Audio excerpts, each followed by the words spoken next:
Hello and welcome my dear student. तो हमने lecture 14 तक देख चुका था। अब हम लोग आते हैं लेक्चर 15 पे। तो लेक्चर 15 में हमको पढ़ना क्या है? तो इसमें आपको पढ़ना है effect of water table on bearing capacity of soil, है ना, कि वाटर टेबल क्या इफेक्ट डालेगा सॉइल के बेरिंग कैपेसिटी पे, उसके बारे में हमको आज देखना है, जो कि आपको एग्जाम में पूछता है ना। तो ये एग्जामिनेशन पॉइंट ऑफ व्यू से भी बहुत इंपॉर्टेंट है, नॉलेज के आधार पे भी बहुत इंपॉर्टेंट है, ठीक ना। तो इससे पहले हम लोग क्या पढ़े थे, तो आइए थोड़ा सा रिवीजन कर लेते हैं कि इससे पहले हम लोग क्या पढ़े थे, ठीक ना। तो आइए, ये आपका लेक्चर कितना है? लेक्चर 15 है ना।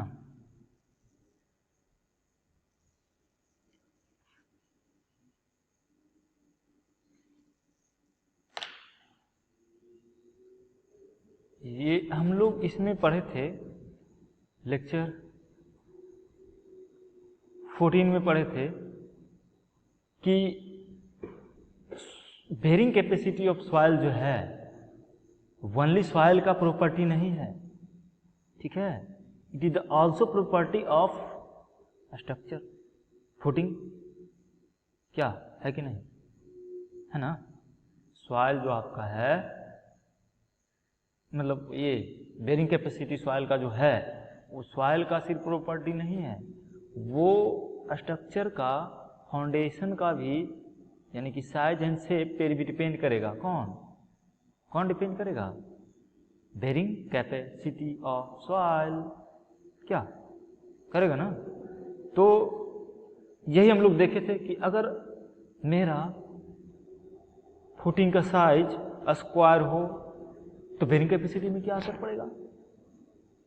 अगर मेरा स्क्वायर हो तो क्या होगा, अगर मेरा रेक्टेंगुलर हो तो क्या होगा, है ना। तो ये सब हम देख चुके थे। देखिए, जैसे मैं बात करता हूं कि ultimate bearing capacity of soil है, ये तो क्वेश्चन है, लेकिन यहाँ पे थे ना, Terzaghi bearing capacity of soil equation is valid for trapezoidal footing, strip footing, sorry.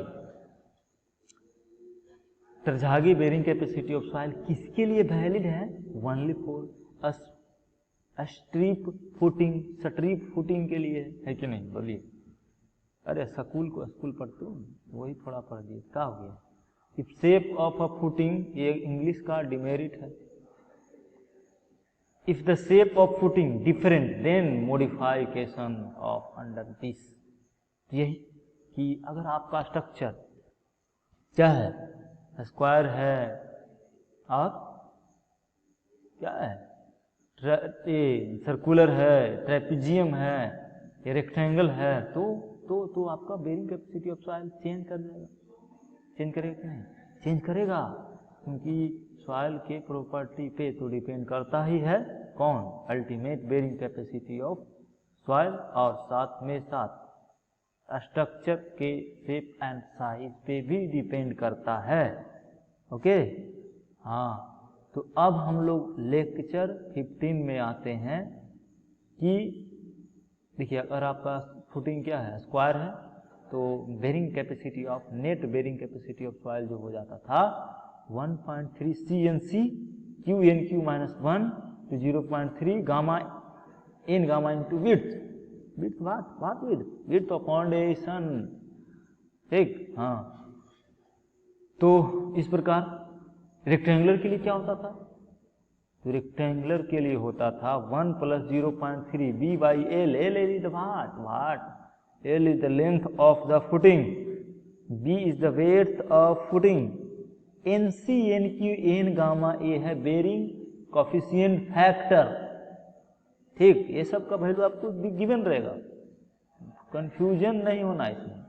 Numerical ये जो दिए थे इसको जरूर बना लेना है, ठीक है। इसे एक दो क्वेश्चन और हम न्यूमेरिकल देंगे असाइनमेंट में, तो आप बनाइएगा उसको भी। तो आइए हम लोग देखते हैं effect of water table on bearing capacity of soil. तो इसको तो हम डायग्राम ये एकदम याद ही रख लीजिए, कुछ याद रखिए चाहे नहीं, ये diagram must must must important है ना। देखिए जैसे मैं एक डायग्राम में बनाता हूँ, ये किसका है, ये फाउंडेशन, मैं रफ फाउंडेशन बनाने की कोशिश कर रहा हूँ, ठीक ना। ये रफ फाउंडेशन है आपका, ठीक। इसका साइन ऐसे क्यों देते हैं, क्योंकि हम लोग एज्यूम कर लेते हैं कि इन्फिनिटिव बहुत बड़ा है, कॉलम आपका क्या है, बहुत बड़ा है फाउंडेशन। ये आपका क्या है, ग्राउंड लेवल है, ये आपका क्या है, ग्राउंड लेवल। ग्राउंड लेवल टरझागी ने क्या बोला था, टरझागी के जंक्शन याद है, टरझागी ने बोला था ना जी कि ग्राउंड आपका कैसा होना चाहिए, एकदम फ्लैट हॉरिजॉन्टल होना चाहिए, ठीक है, तिरछा कुबड़ नहीं होना चाहिए। तो हॉरिजॉन्टल हम ले लिए हैं। तो इसमें देखो क्या होगा, वाटर टेबल का इफेक्ट क्या क्या हो सकता है बताइए। तो जैसे अभी तो आपका अप्रैल है, मई है, जून है, इसमें तो चलो जून तो थोड़ा सा बरसात होता है, लेकिन मई अप्रैल में क्या हम लोग मान के चलते हैं कि इसमें वर्षा कम हो रहा है, तो वाटर का इफेक्ट इसमें नहीं दिखेगा। लेकिन जैसे ही आप आ गए जुलाई अगस्त सितंबर में आ गए,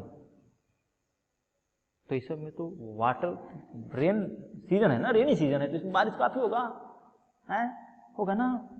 तो क्या हो सकता है, हो सकता है इतना बारिश हो कि आपके एरिया में फ्लड आ जाए। तो अरे स्लोली फ्लड आ जाए, मतलब 1-2 मीटर तक आ जाए फ्लड, लेकिन वाटर क्या फिल हो जाए, पूरा भर जाए, फाउंडेशन डूब जाए, तो क्या हो गया, वाटर टेबल का इफेक्ट हुआ कि नहीं, बोलिए। अरे वाटर टेबल क्या हम बोलते हैं कि वाटर का जो लेयर्स है, वाटर का लेयर राइज कर गया। क्या वर्षा के दिन में वाटर का लेवल राइज करेगा और गर्मी के दिन में वाटर लेवल डाउन करेगा ना। तब ना कहते हैं कि मेरे घर में पानी नहीं आ रहा है, क्यों, वाटर टेबल नीचे चल गया है, लेयर कम गया है। तो यही सब इफेक्ट होता है। तो बिल्डिंग में हम इसका इफेक्ट क्या देखेंगे, स्ट्रक्चर में इसका इफेक्ट क्या पड़ेगा, वो हमको देखना है। तो जैसे हम एज्यूम किए, हम इसमें बहुत सारे केस बनाएंगे, बहुत सारे नहीं, 3 केस इसमें, 3 केस हम इसमें बनाएंगे। 3 केस कौन होगा, जैसे एक केस होगा कि वाटर टेबल आपका क्या है, यहाँ पे है, ठीक है, वाटर टेबल आपका केस 1 में है, यहाँ पे है ना, कि यहाँ पूरा पानी से भरा हुआ है आपका फाउंडेशन, ठीक है, यहाँ पे पूरा पानी है, सॉइल में क्या आ गया, पानी आ गया पूरा, ठीक है। इसमें इस लेवल केस 1 में, यानी इस जोन में, ये आपका जोन 1 है, इसको जोन 1 नाम दे दे तो थोड़ा अच्छा लगेगा। ये क्या जोन 1 है, ये जोन 1 है आपका, ठीक है। और यहां से हम वी विड्थ थोड़ा सा कंज्यूम करते हैं, यहां से हम वी विड्थ तक देखते हैं। अब ऐसा क्यों, ऐसा क्यों, कोई ऐसा है जो बता सकता है ऐसा क्यों हम कंसीडर करते हैं। जोन 2, ये मेरा क्या हो गया, जोन 2। अब जोन 2 को बी विड्थ तक ही हम क्यों कंसीडर कर रहे हैं, कोई इसको बता सकता है। ये बी क्या है, बी आपका विड्थ ऑफ फाउंडेशन है, ठीक है ना। और D F what, D F is the what, depth of foundation, D F है ना। तो हम कहना चाह रहे हैं आपको कि हम बी विड्थ तक ही क्यों हम जोन 2 को कंसीडर किए। हम कुछ भी कंसीडर करते थे, 10 मीटर, 100 मीटर, 1 लाख मीटर, उतना कंसीडर कर सकते थे। लेकिन टरझागी ने आपको क्या बोला था, याद है कुछ, हैं कि फाउंडेशन लेवल है, ये फाउंडेशन लेवल है आपका, कहाँ पे फाउंडेशन लेवल है, ये आपका फाउंडेशन लेवल है, ठीक है, ये फाउंडेशन लेवल है। तो इसके बी विड्थ तक ही हमको सॉइल का इफेक्ट देखना है, पूरा नहीं देखना है। कितना, बी विड्थ तक ही हमको देखना है, बाकी नीचे क्या है उससे हमको कोई मतलब नहीं है ना। हाँ, फाउंडेशन के बी विड्थ तक ही हमको सॉइल के प्रॉपर्टी को, वाटर टेबल इफेक्ट को देखना है।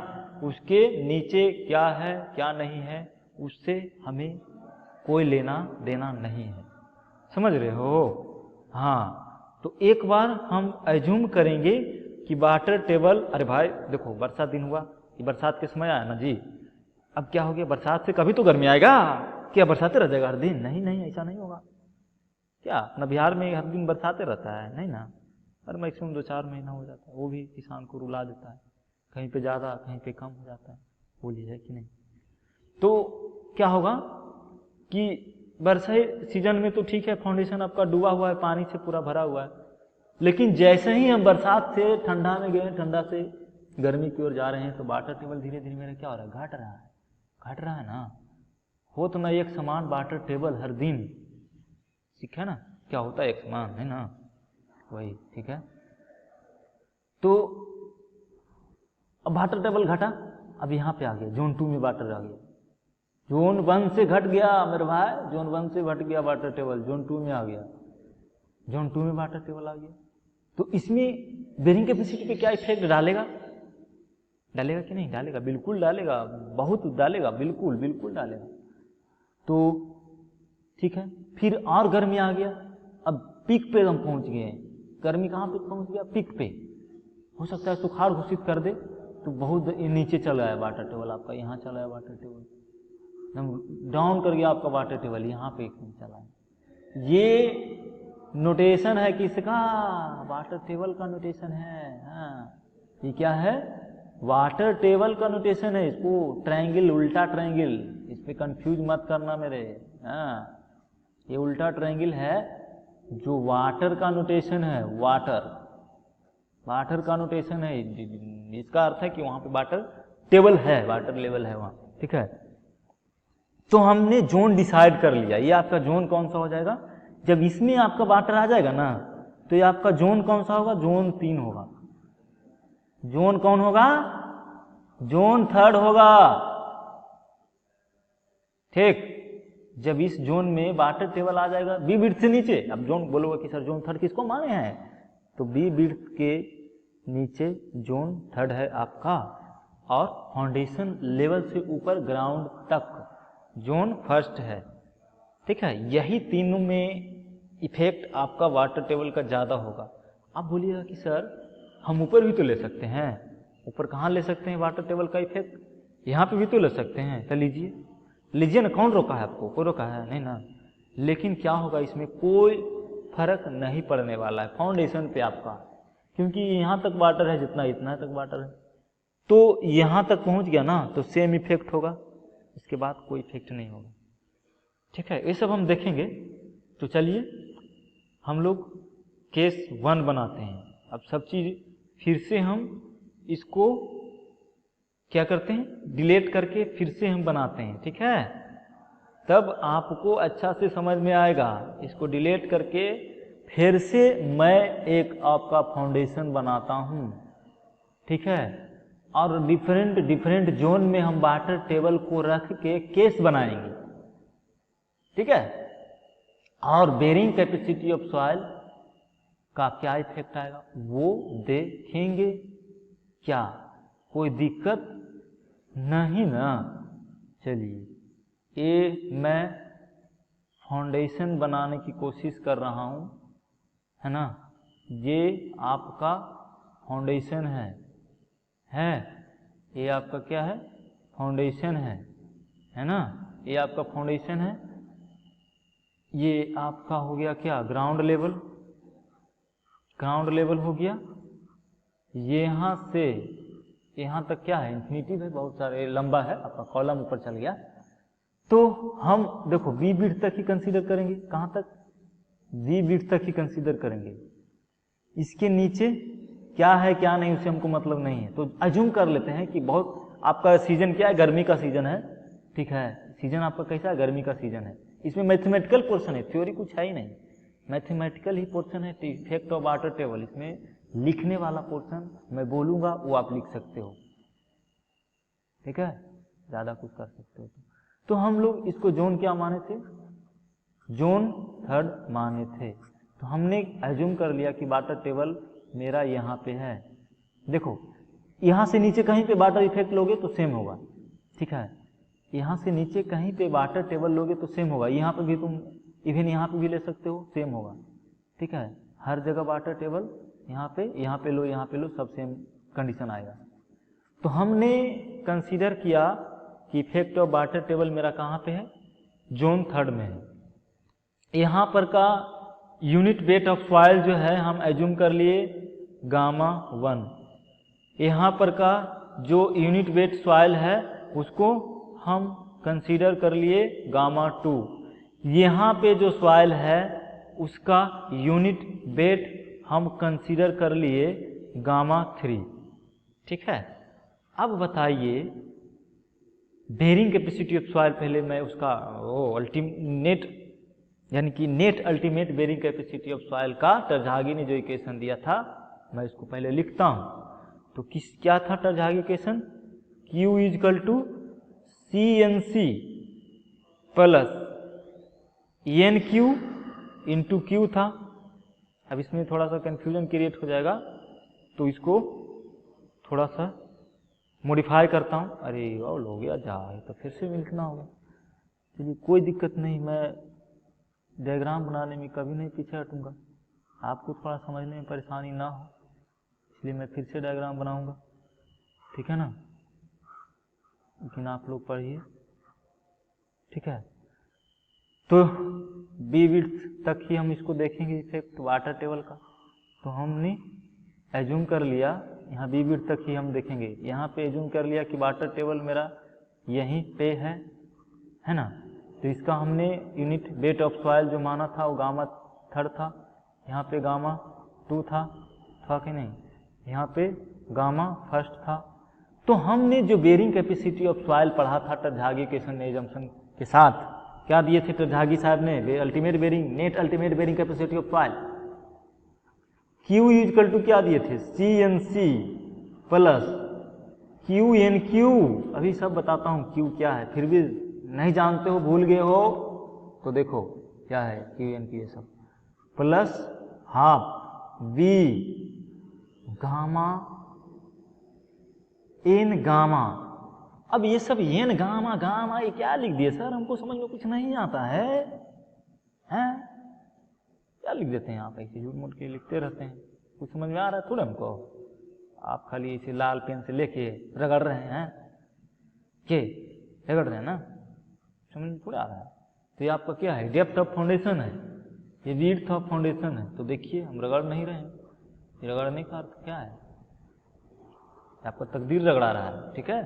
हाँ, तो ये क्या है, डेप्थ ऑफ फाउंडेशन है, ये विड्थ ऑफ फाउंडेशन है, ये गामा 1 हो गया, ये गामा 2। गामा 1 इसका क्या, gamma unit weight of soil, ऊपर वाला फाउंडेशन के ऊपर वाला सॉइल का यूनिट वेट गामा 1। हाँ, गामा 1 क्या है, यूनिट वेट ऑफ सॉइल, कौन सा, फाउंडेशन लेवल तक का सॉइल का है, ठीक है। और इसके नीचे वाला जितना भी सॉइल होगा उसका यूनिट वेट क्या होगा, गामा 2 होगा। और इसके बी विड्थ के नीचे जो होगा, ये बी विड्थ से नीचे हम कंसीडर किए हैं, ठीक है, कंफ्यूज नहीं होना, ये गामा 3 होगा उसका। तो जो यहाँ पे होता है ना, गामा कौन सा यूज होता है, Q इक्वल टू जो हम लिख देते हैं ना DF इंटू गामा 1, कंफ्यूज नहीं होना है। Q जो होता है यहाँ पर का स्ट्रेस, तो ये स्ट्रेस इफेक्टिव स्ट्रेस कैसे निकालेंगे, DF इंटू गामा लिखते हैं कि नहीं, बोलो। प्रीवियस हमने ड्राइव किया था, प्रीवियस में हमने इक्वेशन लिखा था, तो Q हम कई बार लिखे हैं कि DF इंटू वहां का सॉइल जो है उसका यूनिट वेट हो जाता है। अरे इसी डेप्थ में हम देख रहे हैं ना जी, यहीं पे ना स्ट्रेस आ रहा है, तो यहीं पे हम ना कंसीडर करेंगे गामा, कि अलग जाकर कंसीडर कर लेंगे, नहीं, जहां पे आप इफेक्टिव स्ट्रेस निकाल रहे हो वहीं का गामा लेना है, अदर जगह का गामा नहीं लेना है। तो जोन 2 में आप रहिएगा तो गामा 1 कंसीडर करिएगा, और जोन 1 में, जोन 2 में क्या हो जाता है, यहाँ वाला गामा हो जाता है। ये गामा जो हम लिखे हैं ये गामा 2 है फाइनली, ठीक है। यहाँ पर का गामा है ये यहाँ पे, और यहाँ पे गामा यूज हुआ नहीं है क्योंकि हमको नीचे इफेक्ट देखना ही नहीं है। तो यहाँ पे गामा रहे या ना रहे, दिया रहे क्वेश्चन में गामा 3 या नहीं रहे, उससे मतलब नहीं, ठीक है। 2 गामा से हमको मतलब है, एक गामा यहाँ पर का यूनिट वेट ऑफ सॉइल यहाँ पर का, और यूनिट वेट सॉइल यहाँ पर का, बस। क्योंकि Q हमको एक निकालना है और एक निकालना है half B N gamma into gamma 2 लिखना है। तो गामा 2 आपको दे देगा, गामा 1 दे देगा, गामा 3 नहीं देगा, तो आपको क्वेश्चन नहीं बनेगा। बोलिए नहीं बनेगा? नहीं, गामा थर्ड से कोई मतलब नहीं है आपको कि दिया है या नहीं दिया है, ठीक। हाँ, तो गामा थर्ड तो चलो भुला जाइए इसको। अब हम केस थर्ड में केस 1 में आते हैं। केस बनाऊंगा, मैं बोला था ना कि हर केस बनाऊंगा कि वाटर टेबल मेरा कहाँ पे है। तो हम बोले ना कि केस 1 मैं बना रहा हूं।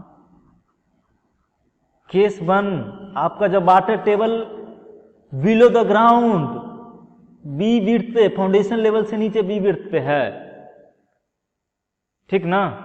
हाँ, आपका वाटर टेबल फाउंडेशन लेवल से बी विड्थ से भी नीचे है, तो bearing capacity of soil effect होगा या नहीं होगा? होगा। अरे होगा कि नहीं होगा? देखो ऐसा क्यों होता है, इफेक्ट ऑफ वाटर टेबल ऐसा क्यों होता है? देखो, एक मैं आपको बताता हूं, effective stress. What is the effective stress? Sigma dash is the effective stress. Effective stress क्या होता है? Stress minus you. स्ट्रेस आपका क्या हो गया, जो हमने यहां पे निकाला है Q. Q is the stress ही है, ये एक प्रकार का स्ट्रेस ही है ना।